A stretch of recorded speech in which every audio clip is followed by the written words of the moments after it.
I'm curious to know, how does the virus transfer between humans? Is it the transfer of the virus through bodily fluids? I understand it is not airborne. Is that correct? You touched on that, but could you perhaps explain a bit more? Because people are quite concerned. Right. I mean, I think people are kind of having this echoing feel because of the COVID pandemic and how it started off with lots of reassurance. But it is a very, very different virus than that. And it's a bit tricky because if you're just talking about acquiring an infection through inhalation, it is generally an airborne virus. But it kind of, people get lost in the weeds a little bit, but it comes down to, how close and how much contact you have to be in with the person who's infected in this particular scenario, which again is very uncommon.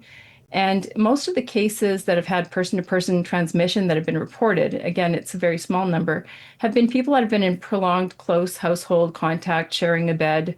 And it does look like one of the ways that this virus might be different than the other hantaviruses is that it reaches higher concentrations in the saliva.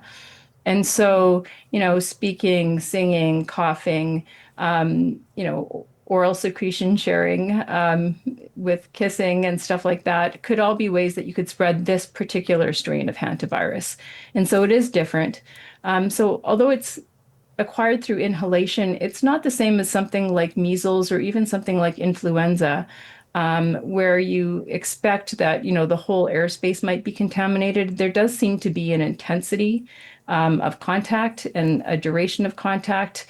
And also, of course, on the other side, if the individual that you're in contact with had a very high viral load, that means that a more fleeting contact might be important. And that's one of the things that they're following up in this outbreak.